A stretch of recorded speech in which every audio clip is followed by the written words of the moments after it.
English സാഹിത്യ രചനകളിൽ ശ്രദ്ധേയമായ നേട്ടങ്ങൾ കൈവരിച്ച യുവ സാഹിത്യകാരൻ. ലോകത്തിലെ തന്നെ ഏറ്റവും പ്രധാനപ്പെട്ട കത്തോലിക്ക മാധ്യമ പുരസ്കാരങ്ങളിൽ ഒന്നായ കാത്തലിക് മീഡിയ അസോസിയേഷൻ പുരസ്കാരം, പനോരമ അന്താരാഷ്ട്ര സാഹിത്യോത്സവത്തിൽ സ്പെഷ്യൽ ജൂറി അവാർഡ് തുടങ്ങി നിരവധി ദേശീയ അന്തർദേശീയ പുരസ്കാരങ്ങൾ കരസ്ഥമാക്കിയ ശ്രീ അഭിലാഷ് ഫ്രേസറാണ് ഇന്ന് നമ്മോടൊപ്പമുള്ളത്. ശ്രീ അഭിലാഷ് ഫ്രേസറിന് സ്റ്റാർ ലൈറ്റിലേക്ക് സ്വാഗതം.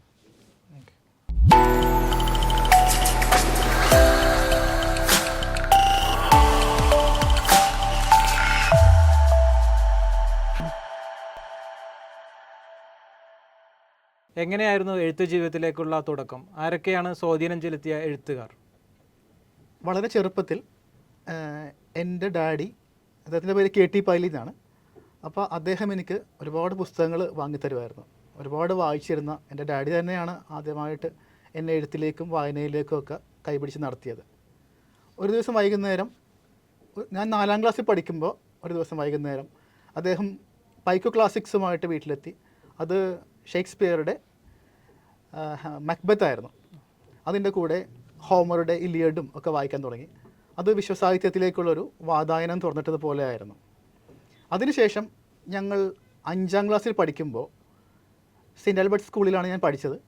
ആ സമയത്ത് ഞങ്ങളുടെ ക്ലാസ്സിലെ മറ്റു കുട്ടികൾ ചിലർ ഈ നോട്ട് ബുക്കിൻ്റെ നടുക്കത്തെ 2 പേജുകൾ കീറിയെടുത്ത് ഡിക്റ്റേറ്റീവ് കഥകൾ എഴുതുന്നൊരു ശീലം ഉണ്ടായിരുന്നു. അതൊരു പലരും അത് ആവർത്തിക്കുകയും അങ്ങനെയൊക്കെ ചെയ്തപ്പോൾ എനിക്കൊരു കൗതുകം തോന്നി. ഞാനും ഒരു നടുക്കത്തെ 2 പേജ് കീറിയെടുത്തു കഥകൾ എഴുതി തുടങ്ങി. അത് ഡിറ്റക്റ്റീവായിരുന്നു. അതിനിടയ്ക്ക് എവിടെയോ വെച്ച് ഞാനൊരു ജീവിതഗന്ധിയായ ഒരു കഥ എഴുതി തുടങ്ങി. ഒരു കഥ എഴുതി. അതിൻ്റെ പേര് ഓർമ്മിക്കുന്നത്, എൻ്റെ കയ്യിലെ കഥയില്ല, അത് എവിടെയോ പോയി നഷ്ടപ്പെട്ടു. പക്ഷേ എൻ്റെ പേര് നഷ്ടപ്പെട്ടു പോയ രത്നം എന്നതായിരുന്നു. എൻ്റെ ഓർമ്മയിൽ അത് ഒരു കുട്ടിയും ആ കുട്ടിയുടെ ഒരു പ്രിയപ്പെട്ട ഒരു പെറ്റ് ഡോഗും തമ്മിൽ, ഒരു പട്ടിക്കുട്ടിയും തമ്മിലുള്ളൊരു ഗാഢമായിട്ടുള്ളൊരു ബന്ധവും അങ്ങനെയുള്ളൊരു ഇമോഷണൽ കണക്ഷനുള്ളൊരു കഥയായിരുന്നു. അപ്പോൾ ഒരു ദിവസം ഞാൻ ഈ കഥ ക്ലാസ്സിൽ എല്ലാവരും വായിക്കുന്നുണ്ടായിരുന്നു. കുട്ടികൾ എഴുതുന്ന കഥകൾ എല്ലാവരും അങ്ങോട്ടും ഇങ്ങോട്ടും വായിക്കുമായിരുന്നു. അപ്പോൾ കഥ ക്ലാസ്സിൽ കൊണ്ടുപോയപ്പോൾ ഇത് വ്യത്യസ്തമായതുകൊണ്ട്, ഡിറ്റക്റ്റീവ് കഥകളിൽ നിന്ന് വ്യത്യസ്തമായതുകൊണ്ട് മറ്റു കുട്ടികളെടുത്ത് വായിക്കാൻ തുടങ്ങി. അപ്പോൾ ഇങ്ങനെ വായിച്ചുകൊണ്ടിരിക്കുമ്പോഴാണ് എല്ലാവരും പാസ് ചെയ്ത് വായിക്കുകയാണ്. അപ്പോൾ അന്നേരമാണ് ഞങ്ങളുടെ അന്നത്തെ ഹിന്ദി മാഷ്, അദ്ദേഹത്തിൻ്റെ പേര് ഞാൻ മറന്നുപോയി. അദ്ദേഹം നന്നായിട്ട് മലയാളം സംസാരിക്കായിരുന്നില്ല, പക്ഷേ മലയാളം അറിയായിരുന്നു. ഹിന്ദി ആയിരുന്നുകൊണ്ട് കൂടുതൽ ഹിന്ദിയിലാണ് സംസാരിച്ചിരുന്നത്. അദ്ദേഹം ഈ കഥ എടുത്ത് വായിച്ചു. സത്യം പറഞ്ഞാൽ അദ്ദേഹത്തിന് നല്ല ദേഷ്യത്തോടെയാണ് കയറി വന്നത്. കാരണം ക്ലാസ് ടൈമിലിരുന്ന പിള്ളേർ കഥ വായിക്കുന്നത് കൊണ്ട് അത്ര സന്തോഷമൊന്നും അല്ലായിരുന്നു. മിക്കവാറും എന്നെ വഴക്ക് പറയാൻ വേണ്ടി ആയിരിക്കാം, അല്ലെങ്കിൽ കുട്ടികളെ വഴക്ക് പറയാൻ വേണ്ടി ആയിരിക്കാം കഥ വാങ്ങിച്ചത്. അപ്പോൾ അദ്ദേഹം എടുത്ത് കഥ വായിക്കുകയും എന്തുകൊണ്ടോ എനിക്കിപ്പോഴും അറിയില്ല, അദ്ദേഹത്തിൻ്റെ കണ്ണുകളിൽ നിന്ന് കണ്ണുനീർത്തുള്ളികൾ ഇങ്ങനെ ധാരധാര ഒഴുകുന്നതാണ് എല്ലാവരും കണ്ടത്. എന്തുകൊണ്ടോ അദ്ദേഹത്തിൻ്റെ ഇമോഷണലായിട്ടൊരു കണക്റ്റായി എന്നാണ് എനിക്ക് മനസ്സിലായത്. അപ്പോൾ അദ്ദേഹം എന്നെ അടുത്ത് വിളിച്ചിട്ട് കൈ തന്നു. കൂടുതലൊന്നും പറഞ്ഞില്ല. അതിനുശേഷം കുട്ടികളുടെ ഇടയിലൊരു എന്തോ ഒരു കൗതുകം, കാരണം ഒരു മാഷിനെ കരയിപ്പിക്കാൻ മാത്രം എന്തോ ഒരു കഥ ഇതിലുണ്ടായിരുന്നു എന്നുള്ളൊരു ധാരണ. അങ്ങനെ ക്ലാസ്സിൽ എല്ലായിടങ്ങളിലും എല്ലാ കുട്ടികളുടെ ഇടയിൽ ഇത് പ്രചരിച്ചു. കുട്ടികളിങ്ങനെ മാറി മാറി വായിക്കാൻ തുടങ്ങി. അപ്പോൾ എൻ്റെ മനസ്സിലൊരു ചിന്ത ഉണ്ടായി, ഇങ്ങനെ എഴുതണം, ഇത് വ്യത്യസ്തമായി എഴുതണം. ഡിറ്റക്റ്റീവ് കഥകളിൽ നിന്ന് മാറി ഗന്ധമുള്ള മനുഷ്യബന്ധങ്ങളുടെ കഥകളിലേക്ക് മാറണം എന്നുള്ളൊരു ചിന്ത ഉണ്ടാവുകയും ഞാൻ പിന്നീട് പല കഥകളും അങ്ങനെ എഴുതി തുടങ്ങുകയും ചെയ്തു. അപ്പോൾ ആ കാലത്ത് ഞാൻ സത്യം പറഞ്ഞാൽ ഞാൻ എൻ്റെ വീട്ടുകാരെയൊന്നും അങ്ങനെ കാണിച്ചിരുന്നില്ല. ഇപ്പോൾ കൂടെ ഇല്ലാത്ത എൻ്റെ ഡാഡിയുടെ ഒരു സഹോദരിയായിരുന്നു ആ സമയത്ത് വീട്ടിൽ കുടുംബത്തിലുണ്ടായിരുന്ന അവരിൽ വായിച്ചിരുന്നത്. പുഷ്പി ആൻറ്റി എന്ന് പറഞ്ഞ സഹോദരിയായിരുന്നു. അപ്പോൾ ഒരാളെങ്കിലും നമുക്ക് വായിക്കാൻ വേണമല്ലോ, പിന്നെ കൂട്ടുകാർ വായിക്കുന്നുണ്ടായിരുന്നു. അപ്പോൾ അങ്ങനെയാണ് എൻ്റെ എഴുത്തിൻ്റെ തുടക്കം. പിന്നീട് ഞാൻ പലപ്പോഴും ഞാനൊരു ഇൻട്രോവേർട്ട് പോലത്തെ ഒരു കുട്ടിയായിരുന്നു. ഒരുപാട് എക്സ്ട്രോവേർട്ട് അല്ല, കളിക്കുമായിരുന്നു. എന്നാലും പോലും കൂടുതലും വായനയിലും പുസ്തകങ്ങളിലൊക്കെ അഭിരമിച്ചിരുന്ന ഒരാളായിരുന്നു. അങ്ങനെ ഇരിക്കുമ്പോഴാണ് ഞാൻ അതിനിടയ്ക്ക് ഒരു സംഭവം ഉണ്ടായി. ഞാൻ 6ാം ക്ലാസ്സിൽ പഠിക്കുമ്പോൾ എൻ്റെ ഫാദർ, എൻ്റെ ഡാഡി, അദ്ദേഹം എനിക്കൊരു വേൾഡ് ക്ലാസിക്സിൻ്റെ ഒരു ബുക്ക്, വെക്കേഷനായിരുന്നു, വേൾഡ് ക്ലാസിക്കുകളുടെ ഒരു കളക്ഷൻ, ഒരു 600-700 പേജുള്ളൊരു ബുക്ക്, ചിത്രങ്ങളില്ലാത്ത പുസ്തകങ്ങളാണ് വെക്കേഷൻ, 6ാം ക്ലാസ് കഴിഞ്ഞുള്ള വെക്കേഷൻ. അപ്പോൾ ഈ പുസ്തകങ്ങളെല്ലാം ഞാൻ മിക്കവാറും അത് വലിയ ചാൾസ് ഡിക്കൻസ്, അതുപോലെ ഈഡിപ്പസ്, സോഫോക്ലസിൻ്റെ നോവലുകൾ, പല പല പ്രശസ്തരായ തോമസ് ഹാർഡിയുടെ ടെസ്, അങ്ങനെ ഒത്തിരി പ്രശസ്തമായ വേൾഡ് ക്ലാസിക്കുകളായിരുന്നു വാങ്ങിച്ചു തന്നത്. അപ്പോൾ ഇത് മുഴുവൻ വെക്കേഷൻ ഇരുന്ന് വായിച്ചപ്പോൾ ഒരു കുട്ടിയുടെ ജീവിതവും മാത്രമല്ല അയാളുടെ ചിന്താമണ്ഡലം അങ്ങോട്ട് മാറിപ്പോവുകയാണ് ഉണ്ടായത്. അപ്പോൾ ഈ ചിത്രകഥകളിൽ നിന്നും കുഞ്ഞു കുട്ടികളുടെ കഥകളിൽ നിന്നും വലിയ ലോകത്തേക്ക് പെട്ടെന്ന് അങ്ങോട്ട് പറിച്ചു നട്ടൊരു അനുഭവമായിരുന്നു എനിക്ക് വെക്കേഷൻ കാലത്ത് ഉണ്ടായിരുന്നത്. അപ്പോൾ അതിനുശേഷം എൻ്റെ എഴുത്തിനെയും എൻ്റെ വായനയും ഒരുപാട് സ്വാധീനിച്ചിട്ടുണ്ടായിരുന്നു. അതും എൻ്റെ ഇംഗ്ലീഷ് എഴുത്തിലേക്ക് ഉള്ള ചുവടുവയ്പ്പിൽ ഒന്നായിട്ടാണ് ഞാൻ ഇപ്പോൾ കാണുന്നത്. പിന്നീട് ഞാൻ 8ാം ക്ലാസ്സിൽ പഠിക്കുമ്പോഴാണെന്നാണ് എൻ്റെ ഓർമ്മ, 8ആയിരിക്കാം 9ആം, എനിക്ക് കറക്റ്റ് ഞാൻ ഓർക്കുന്നില്ല. പക്ഷേ ഹൈസ്കൂൾ കാലഘട്ടത്തിൽ പഠിക്കുമ്പോൾ ഒരു സന്ധ്യക്ക് ഞാനിങ്ങനെ ഒരു ചങ്ങമ്പുഴയുടെ ഒരു പുസ്തകം കവിതകൾ വായിച്ചുകൊണ്ടിരിക്കുകയായിരുന്നു. രമണനുമായിരിക്കാം, അതിൻ്റെ കൂടെയുള്ള കവിതകളുമായിരിക്കാം. ഏതായാലും വായിച്ചപ്പോൾ ചങ്ങമ്പുഴയുടെ എല്ലാവർക്കും അറിയാവുന്നതാണ് അദ്ദേഹത്തിൻ്റെ പദവിന്യാസങ്ങളും നദി ഒഴുകുന്നത് പോലെയുള്ള ഒരു പ്രവാഹമാണ് വാക്കുകൾക്ക്. അപ്പോൾ അതിങ്ങനെ കേട്ട് അത് വായിച്ച് ഞാനൊരു പ്രത്യേക ഒരു അനുഭൂതിയിലേക്ക് പോയി എന്നുള്ളതാണ്. എല്ലാവരും കവിതകൾ ഇഷ്ടപ്പെടുന്ന എല്ലാവരും പോകുന്ന അനുഭവം തന്നെയാണ്. പക്ഷേ എവിടെയോ വെച്ച്, അപ്പോൾ അന്ന് സന്ധ്യയാണ്, എനിക്ക് ഓർമ്മയുണ്ട്, ഒരു അതിഥി ഡാഡിയെ കാണാൻ വന്നിട്ടുണ്ടായിരുന്നു. അപ്പോൾ അവർ സംസാരിച്ചുകൊണ്ടിരിക്കുകയാണ്. അപ്പോൾ ഞാൻ ഈ കവിതകൾ ഇങ്ങനെ മുഴുകി ഞാനൊരു വേറൊരു പ്രത്യേക അനുഭവത്തിലേക്ക് പോവുകയും ഞാൻ കുറേ വരികൾ എൻ്റെ മനസ്സിൽ നിന്ന് ഇങ്ങനെ ഉതിർന്ന് വീഴുകയും ചെയ്തു. എത്ര വരികൾ, ഒരു നീണ്ടൊരു കവിതയായിരുന്നു. അപ്പോൾ എനിക്ക് തോന്നിയത് അതുവരെ എഴുതി നമ്മൾ ബുദ്ധി കൊണ്ട് എഴുതിയത് പോലെയല്ല, ഒരു അനുഭൂതിയിൽ നിന്നോ അനുഭവത്തിൽ നിന്നോ എഴുതിയ ഒരു വ്യത്യസ്തമായൊരു കവിതയായിട്ട് എനിക്ക് തോന്നിയത്. അപ്പോൾ പക്ഷെ അത് ഞാനത് എൻ്റെ പതിവ് പോലെ ഞാൻ എഴുതിയിട്ട് ഞാൻ ആരെയും കാണിച്ചില്ല. കുറേ വർഷങ്ങൾ അതങ്ങനെ ആരും കാണാതെ പോയി. പിന്നീട് സേക്രഡ് ഹാർട്ട് കോളേജിൽ പ്രീ ഡിഗ്രി പഠിക്കുമ്പോൾ ഞാനത് ഫസ്റ്റ് ഇയർ പഠിക്കുമ്പോൾ ഞാൻ ഈ കവിത എടുത്ത് കൊടുക്കുകയും അത് ചങ്ങാത്തത്തെ പറ്റിയാണ്, സൗഹൃദത്തെ പറ്റിയുള്ള കവിതയായിരുന്നു. അപ്പോൾ അവരത് ആഘോഷമായിട്ട് വലിയ കാര്യമായിട്ട് പബ്ലിഷ് ചെയ്തു. എനിക്ക് തോന്നുന്നത് ആശംസകൾക്ക് ശേഷം ആദ്യത്തെ പേജുകളൊന്നായിട്ട് തന്നെ അവർ കൊടുത്തു. ഒത്തിരി പേര് അഭിനന്ദനങ്ങളൊക്കെ തന്നു. അപ്പോൾ അങ്ങനെയാണ് ഞാൻ എഴുത്തിലേക്ക് വരാനുള്ള കാരണം. ഇനിയിപ്പോൾ എഴുത്തിൽ പിന്നെ രണ്ടാമത്തെ ഒരു കാര്യം നേരത്തെ ചോദിച്ചിരുന്നു, സ്വാധീനിച്ച എഴുത്തുകാർ എന്ന് പറയുമ്പോൾ പല എഴുത്തുകാരുണ്ട്. പക്ഷേ എനിക്ക് ഒരാൾ എടുത്തു പറയുകയാണെങ്കിൽ ഞാൻ നേരത്തെ പറഞ്ഞ ഒരു ഡാഡിക്ക് ഒരുപാട് പുസ്തകങ്ങളുണ്ടായിരുന്നു. ഡാഡി ഒരുപാട് പുസ്തകങ്ങൾ വായിച്ചിരുന്ന ഒരാളായതുകൊണ്ട് അദ്ദേഹത്തിന് എപ്പോഴും പുസ്തകങ്ങൾ കാണുമായിരുന്നു. അങ്ങനെ ഇരിക്കുമ്പോൾ ഞാൻ അത് 8ാം ക്ലാസ്സിൽ പഠിക്കുമ്പോഴാണ്. അപ്പോൾ MT വാസുദേവൻ നായരുടെ മഞ്ഞെന്ന് പറഞ്ഞ പുസ്തകം അവിടെ ഇരിക്കുന്നുണ്ടായിരുന്നു. അപ്പോൾ ഞാനതെടുത്ത് വായിച്ചു. അപ്പോൾ മഞ്ഞിലെ ഭാഷ എന്നെ വല്ലാതെ ആകർഷിച്ചു. വായിച്ചിട്ടുള്ളവർക്കറിയാം അതൊരു കാവ്യാത്മകമായ ഭാഷയാണ്. അത് ഞാൻ എല്ലാ കാലത്തും ഞാൻ വീണ്ടും വായിക്കുന്നൊരു പുസ്തകമാണ് പലപ്പോഴും. അപ്പോൾ എനിക്കെപ്പോഴും തോന്നിയിരിക്കുന്നത് മഞ്ഞിലെ ഭാഷ എൻ്റെ ഭാഷയെ ഒരുപാട് സ്വാധീനിച്ചിട്ടുണ്ടെന്ന് ഞാൻ വിശ്വസിക്കുന്നത്. കാരണം അത്രമാത്രം നമ്മൾ ഒരു സാധനം ഇഷ്ടപ്പെട്ട് കഴിഞ്ഞാൽ അത് എങ്ങനെയോ അറിഞ്ഞോ അറിയാതെയോ നമ്മളെ അത് സ്വാധീനിക്കും, നമ്മുടെ എഴുത്തിനെ സ്വാധീനിക്കും. അപ്പോൾ മഞ്ഞൻ അതിൻ്റെ ഒരു വല്ലാത്തൊരു അനുഭൂതി പ്രപഞ്ചം MT സൃഷ്ടിക്കുന്നുണ്ട്. വലിയ സംഭവങ്ങളൊന്നും മഞ്ഞിൽ സംഭവിക്കുന്നില്ല, പക്ഷേ അതിനൊരു അറ്റ്മോസ്ഫിയർ, ഒരു അന്തരീക്ഷം MT സൃഷ്ടിക്കുന്നുണ്ട്. ആ അന്തരീക്ഷം അതെൻ്റെ മനസ്സിൽ എങ്ങനെ പതിഞ്ഞിട്ടുണ്ട്. അപ്പോൾ എൻ്റെ പലപ്പോഴുമുള്ള ശ്രമങ്ങളിൽ എഴുത്തിൽ, അത് ലേഖനമായാലും കവിതയായാലും നോവലായാലും ഒക്കെ ഇതുപോലുള്ളൊരു കാവ്യപ്രപഞ്ചം, ഒരു കാവ്യാനുഭവം ഉണ്ടാക്കുന്ന ഒരു ശ്രമങ്ങൾ അറിഞ്ഞുകൊണ്ടായിരിക്കണമെന്നില്ല, പക്ഷേ അറിയാതെയൊക്കെ വരുന്നുണ്ട്. അപ്പോൾ MT ആണ് ഒരുപക്ഷെ ആദ്യമായിട്ട് സ്വാധീനിച്ചൊരു എഴുത്തുകാരെന്ന് പറയും. അതുപോലെ എനിക്ക് ഇഷ്ടമുള്ളൊരു എഴുത്തുകാരൻ ബഷീറാണ്, വൈക്കം മുഹമ്മദ് ബഷീറാണ്. ബഷീറിനെ ഞാൻ കോളേജിൽ പഠിക്കുന്ന കാലത്ത് അദ്ദേഹത്തോട് വല്ലാത്തൊരു ആരാധന തുടങ്ങിയിട്ട് അദ്ദേഹത്തിൻ്റെ 30 പുസ്തകങ്ങൾ ഞാൻ വായിച്ചു തീർത്തത് 2 കൊല്ലം കൊണ്ട് വായിച്ചു തീർത്തു. അദ്ദേഹത്തെ ഒരു എഴുത്തുകാരനെ മാത്രമേ ഞാൻ കാണണമെന്ന് ആഗ്രഹിച്ചിട്ടുള്ളൂ, അത് വൈക്കം മുഹമ്മദ് ബഷീറാണ്. അത് നടന്നില്ല, അദ്ദേഹം യാത്ര പോയല്ലോ. ആഗോളതലത്തിൽ തന്നെ നിരവധി പുരസ്കാരങ്ങളും അഭിനന്ദനങ്ങളും ഏറ്റുവാങ്ങിയ ഒരു പുസ്തകമാണ് ഫാദർ. എന്താണ് ഈ പുസ്തകത്തിലൂടെ അങ്ങ് വായനക്കാരോട് സംവദിക്കുന്നത്? ഫാദർ എന്ന് പറയുന്ന ഈ കവിതാ സമാഹാരം ഒരു 7 കവിതകളുടെ ഒരു ചെറു പുസ്തകമാണ്. 7 കവിതകളേ ഉള്ളൂവെങ്കിലും അതിൽ പ്രധാനപ്പെട്ട കവിതയായ ഫാദർ എന്ന് തന്നെ പേരുള്ള കവിത 2000 വാക്കുകളുള്ളൊരു നീണ്ട കവിതയാണ്. സത്യത്തിൽ ഈ ഫാദർ എന്ന് പറയുന്ന ഈ പ്രധാനപ്പെട്ട കവിത തന്നെയാണ് ഞാൻ ആദ്യം എഴുതിയതും.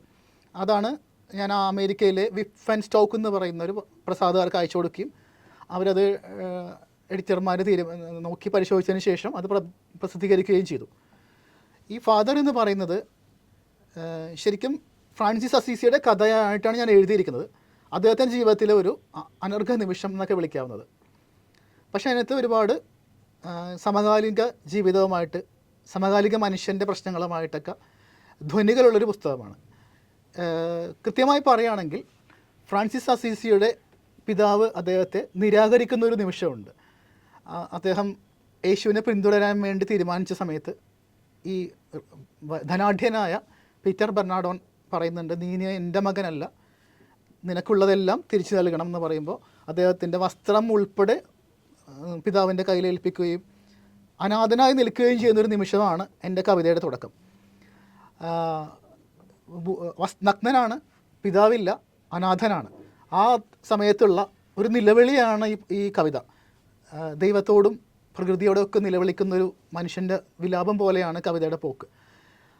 അതോടുകൂടി ദൈവത്തെ പിതാവെന്ന് കാണുമ്പോൾ അയാൾക്ക് ലഭിക്കുന്ന ഒരു പുനർജനിയുണ്ട്. ആ പുനർജനിയിലൂടെ അയാൾ ഭൂമിയുടെ ഭാഗമാകുന്നുണ്ട്, പ്രകൃതിയുടെ ഭാഗമായിട്ട് മണ്ണിലലിഞ്ഞു ചേരുന്നുണ്ട്.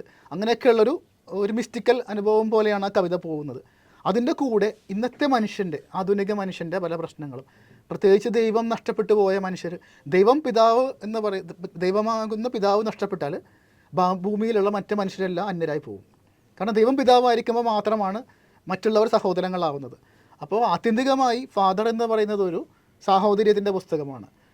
അങ്ങനെയുള്ള ആ പിതാവിലേക്കുള്ള തിരിച്ചുപോക്ക് മനുഷ്യൻ്റെ സാഹോദര്യത്തെ വീണ്ടെടുക്കും എന്നുള്ള പ്രതീക്ഷയാണ് ഈ പുസ്തകത്തിൻ്റെ കാതൽ എന്ന് പറയുന്നത്. അതിലൂടെ മറ്റ് പല കാര്യങ്ങളും നമ്മൾ പറയുന്നുണ്ട്.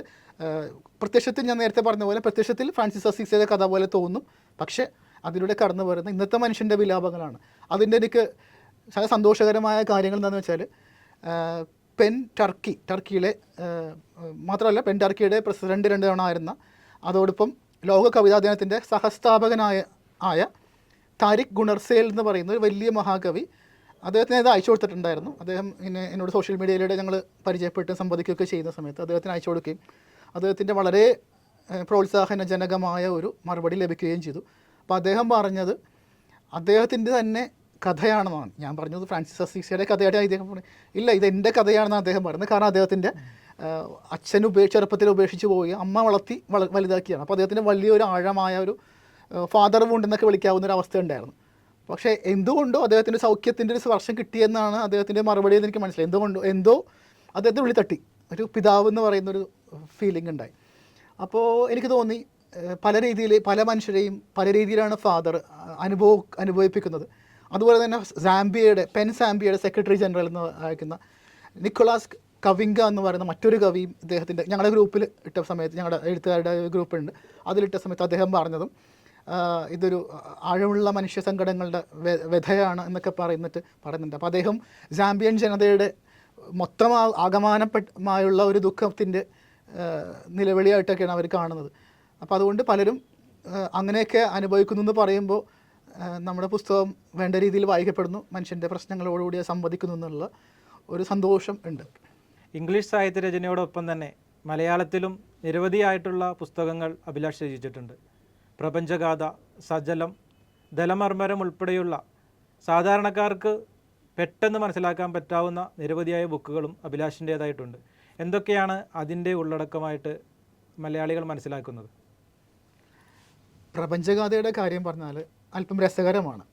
ഞാൻ ഈ നോവൽ ആദ്യമായി എഴുതുന്നത് എനിക്ക് 17 വയസ്സുള്ള സമയത്ത് തേവര സേക്രഡ് ഹാർട്ട് കോളേജിൽ പഠിക്കുമ്പോഴാണ്, പ്രിഡിഗ്രിക്ക് പഠിക്കുമ്പോഴാണ്. അന്ന് അതിൻ്റെ പേര് മൗനാലാപം എന്ന് പറഞ്ഞൊരു, അങ്ങനെയായിരുന്നു അതിൻ്റെ പേര്.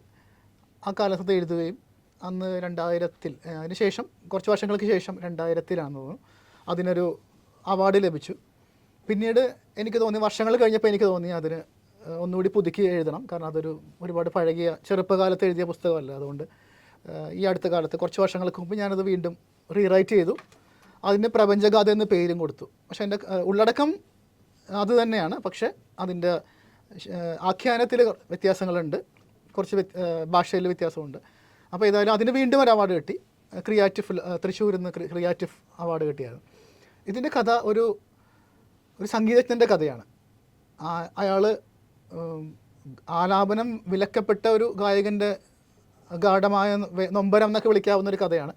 അതൊരു ക്രിയേറ്റീവ് എക്സ്പ്രഷൻ തടഞ്ഞു പോകുന്ന മനുഷ്യൻ്റെ, എല്ലാ മനുഷ്യൻ്റെ ഉള്ളിലൊരു ചോദനയുണ്ട്, നമ്മുടെ ഒരു സർഗാത്മകമായിട്ട് പ്രകാശനം ചെയ്യാനുള്ളത്. പക്ഷെ അത് തടഞ്ഞു പോവുകയും അത് വിലക്കപ്പെടുകയും ചെയ്യുന്ന ഒരു മനുഷ്യൻ്റെ ഒരു വിലാപമാണത്, അയാളുടെ സങ്കടങ്ങളാണ്. അവസാനം അത് അയാളുടെ സംഗീതത്തിൻ്റെ വില, അത് പ്രപഞ്ച സംഗീതം എന്നാണ് ഞാൻ പേരിട്ടിരിക്കുന്നത്. പ്രപഞ്ചത്തിൽ മുഴുവൻ നിറഞ്ഞു നിൽക്കുന്ന സംഗീതം, അത് ഇദ്ദേഹം ഉപാസിക്കുകയും അതിനുവേണ്ടി മാത്രം ജീവിതം ഒഴിഞ്ഞു വെക്കുകയും ചെയ്യുന്ന മനുഷ്യൻ, അത് ഗുരുവിൻ്റെ വായിൽ നിന്ന് തന്നെ അത് വിലക്കപ്പെടുമ്പോൾ അദ്ദേഹം അനുഭവിക്കുന്ന, അയാൾക്ക് മറ്റൊന്നുമില്ല, ഇത് ഈ സംഗീതം അല്ലാണ്ട് അയാൾക്ക് മറ്റൊന്നുമില്ല. അപ്പോൾ അയാൾ അനുഭവിക്കുന്ന ഗാഢമായ വേദനകളാണ്. അവസാനം അയാൾ അതിന് പുതിയൊരു അർത്ഥം കണ്ടെത്തുവാണ്. എന്തുകൊണ്ടാണ് അയാൾ പാടാതിരുന്നത്, എന്തിനു വേണ്ടി പാടണം എന്നുള്ള പുതിയ അർത്ഥങ്ങളിലേക്കുള്ള ചിന്തകളിലേക്ക് പോവുകയും അങ്ങനെ പോകുന്ന ഒരു നോവലാണ് പ്രപഞ്ചഗാഥ. പതിവായിട്ടുള്ള നോവലുകളിൽ നിന്ന് വ്യത്യസ്തമായിട്ടുള്ള വേറൊരു അങ്ങനത്തെ ഒരു നോവലാണ്. മറ്റ് ദലമർമരം എന്ന് പറഞ്ഞ പുസ്തകം എനിക്ക് തോന്നുന്നു പലരും ഇഷ്ടപ്പെട്ട പുസ്തകം എന്ന് പറയുന്നത് ദലമർമരമാണ്. കാരണം ഞാനത് പിന്നീട് പറയാം. ഞാനൊരു കഠിനമായ ഒരു കാലഘട്ടത്തിലൂടെ കടന്നുപോയൊരു ജീവിതാവസ്ഥ എനിക്കുണ്ടായിട്ടുണ്ട്. ആ സമയത്ത് ഒരു രോഗകാലമായിരുന്നു. ആ സമയത്ത് ഞാൻ കടന്നുപോയ അനുഭവങ്ങളെല്ലാം ചേർത്തിണക്കി എഴുതിയ ഒരു ഓർമ്മക്കുറിപ്പാണ് ദലമർമരം എന്ന് പറയുന്നത്. അത് ചിലർക്കെങ്കിലും അത് പ്രിയപ്പെട്ടതായിട്ട് പറയാറുണ്ട്. മൂന്നാമത്തെ സജലമാണ്. സജലം എന്ന് പറയുന്നത്, അതിൻ്റെ ആത്മാവ് എന്ന് പറയുന്നത് ലാസറിൻ്റെ ശവകുടീരത്തിൽ കണ്ണീർ പൊഴിക്കുന്ന യേശുവാണ്. യേശുവിൻ്റെ മനസ്സാണ്. അപ്പോൾ നമ്മുടെ വരണ്ടു പോകുന്ന നമ്മുടെ കാലത്തിൽ, കണ്ണീര് മാഞ്ഞു പോകുന്ന കാലത്തിൽ, മനുഷ്യരുടെ ഹൃദയങ്ങളും മനസ്സൊക്കെ മരുഭൂമി പോലെയാവുന്ന കാലത്തിൽ ഒരു തുള്ളി കണ്ണുനീര് ബാക്കി വെക്കൂ.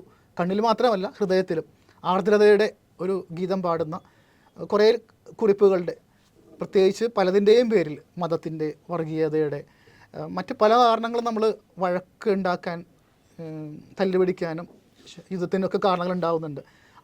അതിൻ്റെ സ്ഥാനത്ത് ഒരു ആർദ്രത, ഒരു മനുഷ്യനോട് കനിവിൻ്റെ ഒരു ആർദ്രത സൂക്ഷിക്കാൻ വേണ്ടി ആഗ്രഹിക്കുന്ന, ആഹ്വാനം ചെയ്യുന്ന ഒരു പുസ്തകമാണ് സജലം. ലോക സാഹിത്യത്തിലെ ഏറ്റവും വലിയ സംഘടനയാണ് പെൻ ഇൻ്റർനാഷണൽ എന്ന് പറയുന്നത്. പെൻ ഇൻ്റർനാഷണലിലെ ചില സാഹിത്യകാരന്മാർ ഒരുമിച്ച് ചേർന്ന് തുടങ്ങിയ ഒരു ഗ്രൂപ്പാണ് എർത്ത് സിവിലൈസേഷൻ. അഭിലാഷും ആ ഗ്രൂപ്പിൽ അംഗമാണ്. എങ്ങനെയാണ് അതിലേക്ക് എത്തിപ്പെട്ടത്? എന്താണ് ആ ഗ്രൂപ്പിൻ്റെ പ്രവർത്തനം എന്ന് പറയുന്നത്? പെന്നിൻ്റെ ഈ പ്രധാനപ്പെട്ട അംഗങ്ങളിൽ ഒരാളായ താരിഖ് ഗുണർസേലിനെ പറ്റി ഞാൻ നേരത്തെ പറഞ്ഞു. തുർക്കിയിലെ ഒരു വലിയ കവിയാണ് അദ്ദേഹം ഈ ഫാദർ വായിച്ചതിന് ശേഷം എന്നോട് പലപ്പോഴും ഇമെയിലുകൾ വഴിയും സോഷ്യൽ മീഡിയ വഴിയൊക്കെ ബന്ധപ്പെടുന്നുണ്ടായിരുന്നു. അദ്ദേഹത്തിൻ്റെ ഫോൺ നമ്പർ എനിക്കുണ്ട്. അപ്പോൾ ഒരു ദിവസം അദ്ദേഹം പറഞ്ഞു, ഫാദറിന് 2 പുരസ്കാരങ്ങൾ ലഭിച്ചതിന് ശേഷം അദ്ദേഹം പറഞ്ഞു, എനിക്ക് താങ്കളെ ഒന്ന് ഇൻ്റർവ്യൂ ചെയ്യാൻ ആഗ്രഹമുണ്ട്. അങ്ങനെ അദ്ദേഹം സൂം വഴി എൻ്റെ ഒരു അഭിമുഖം എടുത്തു. അദ്ദേഹത്തിൻ്റെ പേജായ എർത്ത് സിവിലൈസേഷൻ്റെ ഗ്രൂപ്പിലിടുകയും ആ ഇൻ്റർവ്യൂവിൽ അദ്ദേഹം പറഞ്ഞു, താങ്കൾക്ക് താല്പര്യമുണ്ടെങ്കിൽ ഞങ്ങളുടെ എർത്ത് സിവിലൈസേഷൻ, അത് ഭൗമ സംസ്കാരം എന്നൊക്കെ മലയാളത്തിൽ വിളിക്കാവുന്നതാണ്, അതിൻ്റെ ഭാഗമാകുവാനായിട്ട് അദ്ദേഹം ക്ഷണിക്കുകയും അങ്ങനെ അദ്ദേഹത്തിൻ്റെ ആ ഗ്രൂപ്പിലേക്ക്, ഒരു വാട്സാപ്പ് ഗ്രൂപ്പാണ്, അതിൽ ഒരുപാട് പ്രഗത്ഭരായ വ്യക്തികളാണ്. മിക്കവാറും ആളുകളെല്ലാവരും പെൻ ഇൻ്റർനാഷണലിൻ്റെ പല രാജ്യങ്ങളിലെ ഭാരവാഹികളാണ്. PEN Albania, PEN Zambia, PEN Germany, PEN Argentina, അങ്ങനെയുള്ള ഒരുപാട് ഇതിൻ്റെ പ്രസിഡൻറ്റോ സെക്രട്ടറിമാരോ ഒക്കെയാണ്. അങ്ങനെ അല്ലാത്ത അപൂർവം പേരിലാണ് ഞാൻ. ഏതായാലും അതിൽ പിന്നെ പാകിസ്ഥാനിൽ നിന്നുള്ള താഹിർ അബ്ദുള്ള പോലുള്ള വലിയ ആക്ടിവിസ്റ്റുകളൊക്കെ ഉള്ളതാണ്. അപ്പോൾ ഈ പെന്നിൻ്റെ ഏറ്റവും പ്രധാനപ്പെട്ടൊരു ദൗത്യം, അല്ലെങ്കിൽ അവരുടെ ഒരു മോട്ടോ എന്ന് പറയുന്നത് ലോക സമാധാനത്തിന് വേണ്ടി പോരാടുക എന്ന് അതിൻ്റെ സന്ദേശങ്ങൾ കൊടുക്കുക. സാഹിത്യം, മറ്റുള്ള സന്ദേശങ്ങളൊക്കെ ഉപയോഗിച്ചിട്ട് ലോക സമാധാനത്തിന് വേണ്ടി, യുദ്ധങ്ങൾ അവസാനിപ്പിക്കാൻ വേണ്ടിയിട്ട്, മനുഷ്യരും തമ്മിലുള്ള വേർതിരിവുകൾ, രാജ്യങ്ങൾ തമ്മിലുള്ള ശത്രുത അവസാനിപ്പിക്കാൻ വേണ്ടിയിട്ടുള്ള കഴിയുന്ന എല്ലാ കാര്യങ്ങളും ചെയ്യുക. അപ്പോൾ നമ്മൾ ക്രിയേറ്റിവിറ്റി ഉപയോഗിക്കുക എന്നുള്ളതാണ് അതിൻ്റെ സംഗീതജ്ഞരുണ്ട്, വലിയ സംഗീതജ്ഞരുണ്ട്, വലിയ സാഹിത്യകാരന്മാരുണ്ട്, നാടകകൃത്തുക്കളുണ്ട്, അഭിനേതാക്കളുണ്ട്, എല്ലാവരും ഈ ഗ്രൂപ്പിലുണ്ട്. അപ്പോൾ ഇവരുടെ മീറ്റിങ്ങുകൾ നടക്കുന്നത് മിക്കവാറും ആദ്യത്തെയും മൂന്നാമത്തെയും ഞായറാഴ്ച വൈകുന്നേരം, ഇന്ത്യൻ സമയം വൈകുന്നേരങ്ങളിലാണ്. അപ്പോൾ നമ്മുടെ സമയം 9:30 നടക്കുന്നത്. അപ്പോൾ ഇദ്ദേഹം എനിക്ക് ക്ഷണമയക്കും, സൂമിൻ്റെ ലിങ്ക് അയക്കും. അപ്പോൾ അങ്ങനെയുള്ള മീറ്റിങ്ങുകളിൽ ഞാൻ പതിവായി പങ്കെടുക്കാറുണ്ട്. അപ്പോൾ ഇങ്ങനെയുള്ള വലിയ വലിയ വ്യക്തികളുമായിട്ട് നമുക്ക് സംസാരിക്കാൻ പറ്റും. നമുക്ക് ഇന്ത്യയെപ്പറ്റി പലപ്പോഴും കൗതുകരമായെന്ന് വെച്ചാൽ, എല്ലാവർക്കും ഇന്ത്യയെപ്പറ്റി അറിയണമെന്നില്ല, പക്ഷേ അത് നമ്മുടെ ഇവിടുത്തെ കേരളത്തെ പറ്റിയൊക്കെ. അപ്പോൾ അങ്ങനെയുള്ള കേരളത്തെപ്പറ്റി, നമ്മുടെ നാടിനെ പറ്റിയും, നമ്മുടെ നാട്ടിലെ സംഗീതത്തെപ്പറ്റി, നമ്മുടെ നാട്ടിലെ നൃത്തത്തെപ്പറ്റി, നമ്മുടെ നാട്ടിലെ മറ്റ് ഓരോ ടോപ്പിക്കായിരിക്കും, ടെക്നോളജി, ഓരോ ദിവസവും ഓരോ ആഴ്ചയും ഇങ്ങനെയുള്ള വ്യത്യസ്തമായ വിഷയങ്ങളായിരിക്കും ചർച്ച ചെയ്യുന്നത്. അപ്പോൾ നമുക്ക് സംസാരിക്കാൻ പറ്റും. അതോടൊപ്പം തന്നെ മറ്റ് രാജ്യങ്ങളിലെ വലിയ വലിയ കാര്യങ്ങൾ, അവിടെ നടക്കുന്ന കാര്യങ്ങളൊക്കെ വിശദമായി ചർച്ച ചെയ്യും. അങ്ങനെ ഒരു സന്തോഷമുള്ളൊരു കാര്യമാണ്. ഈ മാസ്റ്റിക്ക ഡോറസ് എന്ന് പറയുന്ന ആഗോള സാഹിത്യ ഓൺലൈൻ മാഗസിൻ്റെ ഇന്ത്യ കാനഡയിൽ നിന്നുള്ള എഡിറ്ററാണ് അഭിലാഷ്. ഞാൻ മനസ്സിലാക്കുന്നത് ഇന്ത്യയിൽ നിന്നുള്ള ഏക എഡിറ്റർ അഭിലാഷാണ്. എങ്ങനെയാണ് അതിലേക്ക് എത്തിച്ചേർന്നത്, ഒന്ന് വിശദീകരിക്കാമോ? കഴിഞ്ഞ ഏതാനും മാസങ്ങൾക്ക് മുമ്പ്, എനിക്ക് തോന്നുന്നത് ഈ വർഷത്തിൻ്റെ ആദ്യമായിരിക്കാം, ഞാൻ മാസ്റ്റിക്കഡോറസിൻ്റെ അമേരിക്കൻ എഡീഷനായ ചുവേഴ്സ് USA-യിലേക്ക് 2 കവിതകൾ അയച്ചു. അപ്പോൾ അതിൻ്റെ ചീഫ് എഡിറ്ററായിട്ടുള്ള സ്പാനിയാർഡ്, അദ്ദേഹത്തിൻ്റെ പേര് യുവാൻ ക്രിവേലോ എന്നാണ്. അപ്പോൾ അദ്ദേഹം ആ കവിതകൾ ഇഷ്ടപ്പെടുകയും അദ്ദേഹം ഉടനെ തന്നെ പബ്ലിഷ് ചെയ്യാൻ തീരുമാനിക്കുകയും ചെയ്തു. അതിൻ്റെ കൂടെ അദ്ദേഹം പറഞ്ഞു ഇന്ത്യൻ എഡീഷൻ തുടങ്ങാൻ പോകുന്നുണ്ട്, അപ്പോൾ അതിൻ്റെ എഡിറ്ററാകാമോ എന്നുള്ളത്. അതൊരു ഓണററി ഇതാണ്, പ്രൊഫഷണൽ അല്ല, നമ്മളത് കവിതകൾ പ്രസിദ്ധീകരിക്കുക എന്നുള്ള ഇതാണ്. അപ്പോൾ അതിൻ്റെ എഡിറ്ററായി ഞാൻ സമ്മതിക്കുകയും അതിൻ്റെ കൂടെ അദ്ദേഹം പറഞ്ഞു അങ്ങനെ കാനഡയും കൂടി എഡിറ്ററാകാമോ. അപ്പോൾ അങ്ങനെ അവർക്ക് 12-ലേറെ രാജ്യങ്ങളിൽ അവർക്ക് എഡീഷൻസ് ഉണ്ട്. ഒരുപാട് രാജ്യങ്ങളിൽ നിന്നുള്ള ഒരുപാട് എഴുത്തുകാർ, ഒത്തിരി വിദേശീയരും എഴുത്തുകാരാണ് കൂടുതൽ എഴുതുന്നത്. അപ്പോൾ അതിൽ ഇന്ത്യയുടെ എഡിറ്ററായിട്ടും കാനഡയുടെ എഡിറ്ററായിട്ടും, കാനഡയിൽ സംയുക്തമായിട്ടാണ് അദ്ദേഹം ഞാനും കൂടിയാണ് എഡിറ്ററായിട്ട് ചെയ്യുന്നു. അപ്പോൾ ഇന്ത്യയിലുള്ള ഇംഗ്ലീഷിൽ എഴുതുന്നവരെ പ്രോത്സാഹിപ്പിക്കാനുള്ളൊരു വേദി കൂടിയായിട്ട് ഞാനത് കാണുന്നത്. ഈ റൈറ്റേഴ്സ് ക്യാപിറ്റൽ ഇൻ്റർനാഷണൽ ഫൗണ്ടേഷൻ്റെ എക്സിക്യൂട്ടീവ് കമ്മിറ്റി മെമ്പറും എഡിറ്ററുമായിട്ട് അഭിലാഷം തിരഞ്ഞെടുക്കുകയുണ്ടായി. അതിൻ്റെ പ്രവർത്തനങ്ങൾ എന്താണ്, ഒന്ന് വിശദീകരിക്കാമോ? റൈറ്റേഴ്സ് ക്യാപിറ്റൽ ഇൻ്റർനാഷണൽ ഫൗണ്ടേഷൻ എന്ന് പറയുന്നത് ഗ്രീസ് ആസ്ഥാനമായി പ്രവർത്തിക്കുന്ന എഴുത്തുകാരുടെയും കലാകാരന്മാരുടെയും സംഘടനയാണ്.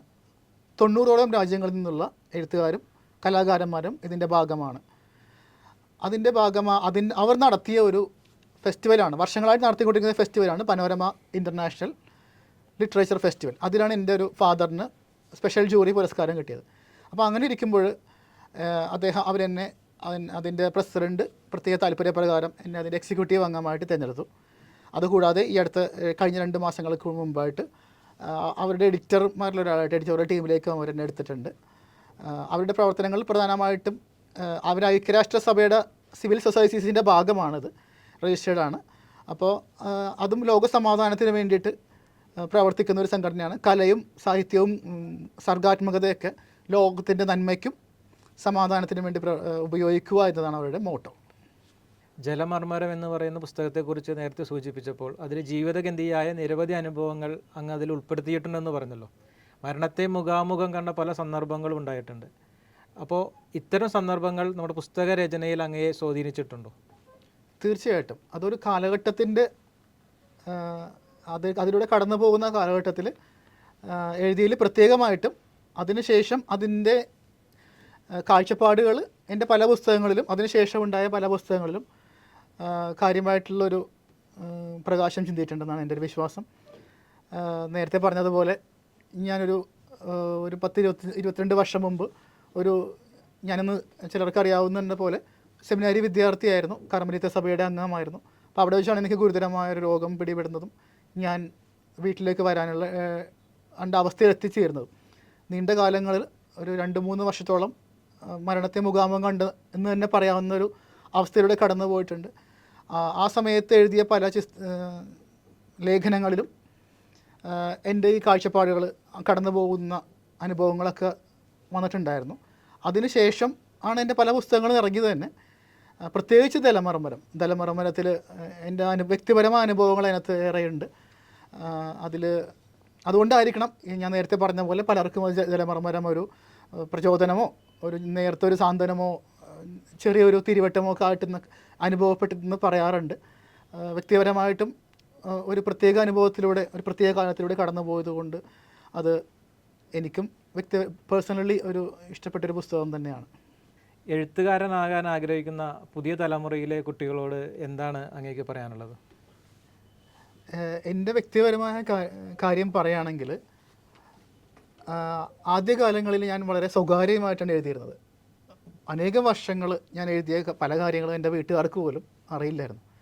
ഞാൻ നേരത്തെ പറഞ്ഞ പ്രപഞ്ചകഥ എന്ന് പറയുന്ന നോവൽ പലപ്പോഴും രാത്രി 3 മണിക്ക് എഴുതിയതാണ്. അതുകൊണ്ട് വീട്ടിൽ ഒരു മനുഷ്യനവർക്ക് അറിയില്ലായിരുന്നു. വർഷങ്ങൾക്ക് ശേഷം അവാർഡ് കിട്ടുന്നത് പോലെ ഒരു പുസ്തകം ഞാൻ എഴുതുന്നവർക്ക് അറിയില്ലായിരുന്നു. ഞാനിത് പറയാൻ കാര്യം എന്ന് വെച്ചാൽ നമുക്ക് അംഗീകാരം കിട്ടുന്നില്ല എന്നൊരു കാരണം നമ്മളെ നിരാശരാക്കിക്കൂടാ, നമ്മൾ തളർത്തിക്കൂടാ. അംഗീകാരങ്ങൾ പിന്നീട് വന്നോളും, പക്ഷെ നമ്മൾ പരിശ്രമിച്ചുകൊണ്ടിരിക്കുക. ഇപ്പോഴത്തെ ഒരു കുട്ടികളെന്ന് വെച്ചാൽ പെട്ടെന്ന് നിരാശരാകുന്ന ഒരു സ്വഭാവമാണ്. ഉടനെ കിട്ടിയില്ലെങ്കിൽ, റിസൾട്ട് കിട്ടിയില്ലെങ്കിൽ മനസ്സ് തളർന്നു പോകും. അങ്ങനെയല്ല, ഒരുപാട് വർഷം എഴുതിയതിന് ശേഷമാണല്ലോ നമുക്കിപ്പോൾ അവാർഡ് കിട്ടിയേക്കുന്നത്. അപ്പോൾ അതുകൊണ്ട് നിരന്തരമായി പരിശ്രമിച്ചുകൊണ്ടിരിക്കുക. അതിന് മറ്റു കുറുക്ക് വഴികളില്ല. പണ്ട് സച്ചിൻ തെണ്ടുൽക്കർ അദ്ദേഹത്തിൻ്റെ വിടവാങ്ങൽ പ്രസംഗത്തിൽ പറഞ്ഞ പോലെ വിജയത്തിലേക്ക് കുറുക്ക് വഴികളില്ല. അതിലേക്ക് കഠിനാധ്വാനം തന്നെയാണ്. അതിനുവേണ്ടി നിരന്തരമായി പരിശ്രമിക്കുക. ഇപ്പം നമുക്ക് പ്രലോഭനങ്ങൾ ഒരുപാടുണ്ട്.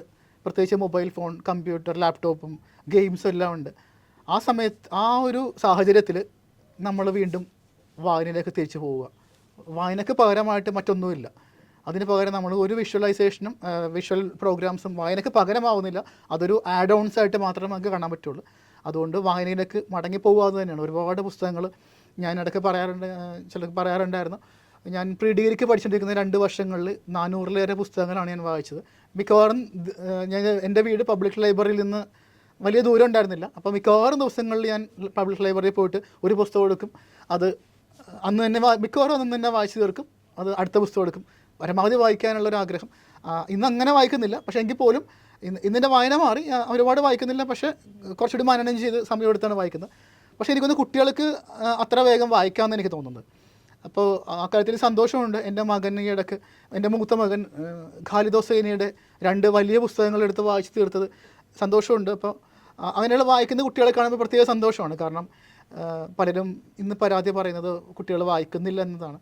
പക്ഷേ അപ്പോൾ ഞാൻ വീണ്ടും പറയുകയാണ്, വായിക്കുമ്പോൾ നമ്മൾ ഒരുപാട് ലോകങ്ങളിലേക്ക് അനുഭവിക്കുകയാണെന്നുള്ളതാണ്. ഇപ്പോൾ നമ്മളൊരു ഗബ്രിയൽ ഗാർഷ്യ മാർക്കേസിൻ്റെ ഏകാന്തതയുടെ 100 വർഷങ്ങൾ നമ്മൾ വായിക്കുകയാണെങ്കിൽ നമ്മൾ എത്ര ലോകങ്ങളാണ് നമ്മൾ കാണുന്നത്.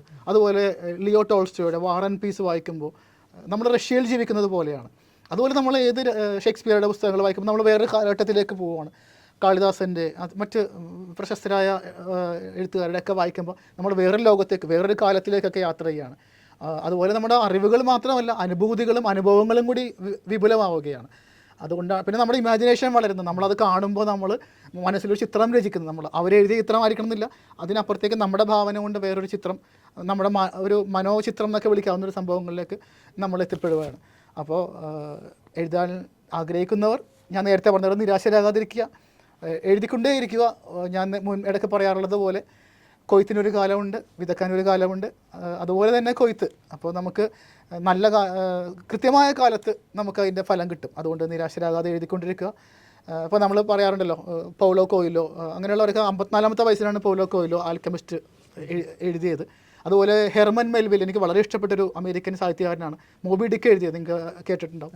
അദ്ദേഹം മരിച്ചതിന് 60 വർഷത്തിന് ശേഷമാണ് അദ്ദേഹത്തിൻ്റെ പുസ്തകം പോലും പ്രശസ്തമായത്, അറിഞ്ഞത് തന്നെ. പക്ഷേ അത് ഇന്ന് ലോകത്തിലെ ഏറ്റവും മികച്ച 10 നോവലുകളൊന്നായിട്ട് വാഴ്ത്തപ്പെടുന്നതാണ്. അതുപോലെ പക്ഷേ ഏതെങ്കിലും കാലത്ത് നമ്മൾ ഇപ്പം നമുക്ക് അതുപോലെ നീണ്ട കാലം എടുക്കണമെന്നില്ല.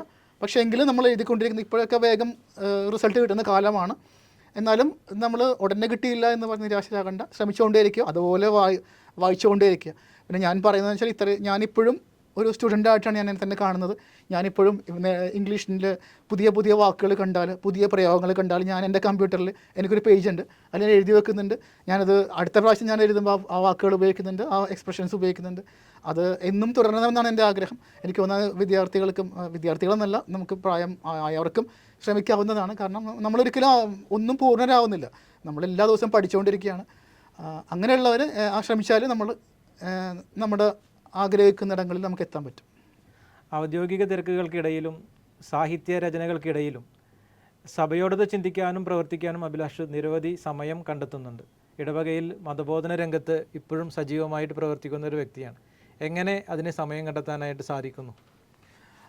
എൻ്റെ ഇടവക ചിറ്റൂർ ഹോളി ഫാമിലി ചർച്ച് ആണെങ്കിലും ഞങ്ങളുടെ വീടുമായിട്ട് ദൂരം കൊണ്ട് അടുത്ത് നിൽക്കുന്നത് ഇടയക്കുന്നം സെയിൻറ്റ് സെബാസ്റ്റ്യൻസ് പള്ളിയാണ്.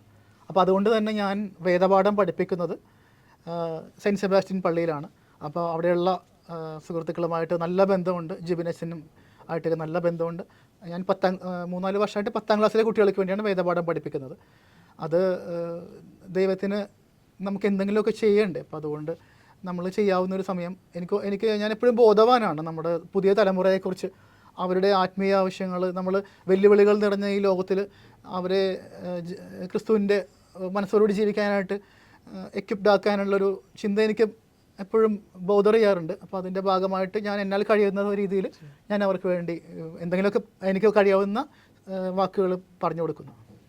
താങ്കളുടെ എഴുത്ത് ജീവിതത്തിൽ കുടുംബത്തിൻ്റെ സ്വാധീനം എന്താണ്? മാതാപിതാക്കളെയും കുടുംബത്തെയും കുറിച്ചൊന്ന് പറയാമോ? ഞാൻ പ്രത്യേകം ഓർക്കുന്നത് മരിച്ചുപോയ എൻ്റെ മമ്മിയെക്കുറിച്ചാണ്. ഡാഡിയെക്കുറിച്ച് ഞാൻ ഓൾറെഡി പറഞ്ഞു കഴിഞ്ഞു. അദ്ദേഹമാണ് എൻ്റെ ഒരുപാട് പുസ്തകങ്ങളൊക്കെ വാങ്ങിച്ചു തന്ന് എൻ്റെ വായനയിലേക്ക് നയിച്ചത്. അതുവഴി ഞാൻ എഴുത്തിലേക്കും കടന്നു വന്നു. ഡാഡിയുടെ പേര് KT പൈലി എന്നാണ്. അദ്ദേഹത്തിൻ്റെ മുഴുവൻ പേര് കൊടുവേലിപ്പറമ്പിൽ പൈലി എന്നാണ്. മമ്മിയുടെ പേര് റാണി എന്നായിരുന്നു. കോവിഡിൻ്റെ കാലത്ത് 2.5 വർഷം മുമ്പ് മമ്മി മരിച്ചുപോയി. പിന്നെ ഉള്ളത് മമ്മിയെ പറ്റി ഓർക്കുമ്പോൾ മമ്മിയുടെ ഒരു ശക്തമായ സ്നേഹം നിറഞ്ഞ പ്രാർത്ഥനകളാണ് എപ്പോഴും എൻ്റെ കൂടെ ഉണ്ടായിരുന്നത്. പ്രത്യേകം ഞാൻ നേരത്തെ പറഞ്ഞതുപോലെ എൻ്റെ സംഘർഷത്തിൻ്റെ ദിനങ്ങളിൽ ആരോഗ്യം വളരെ മോശമായ അവസ്ഥയിലൊക്കെ മമ്മിയുടെ പ്രാർത്ഥനകൾ എന്നും എൻ്റെ കൂടെ ഉണ്ടായിരുന്നിട്ടുണ്ട്. അപ്പോൾ പ്രത്യേകം ഈ നിമിഷത്തിൽ മമ്മിയെ പ്രണാമത്തോടു കൂടി ഓർമ്മിക്കുന്നു. അതുപോലെ എൻ്റെ കൂടെയുള്ളത് എൻ്റെ സഖി സുനിത എന്നാണ് എൻ്റെ ഭാര്യയുടെ പേര്. സുനിത ഇടപ്പള്ളി നിവാസിയാണ്.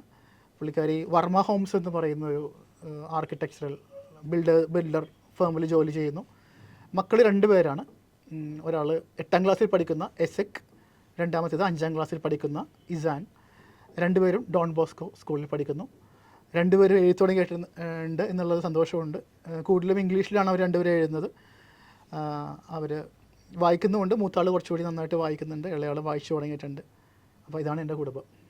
വളർന്നു വരുന്ന എഴുത്തുകാർക്ക് എന്നും പ്രചോദനമാണ് ശ്രീ അഭിലാഷ് ഫ്രേസറിൻ്റെ വാക്കുകൾ. ഔദ്യോഗിക തിരക്കുകൾക്കിടയിലും കേരളവാണി പ്രേക്ഷകരോട് സംവദിക്കാനായി എത്തിച്ചേർന്ന ശ്രീ അഭിലാഷ് ഫ്രേസറിനെ ഏറെ പ്രത്യേകമായി നന്ദി രേഖപ്പെടുത്തുന്നു.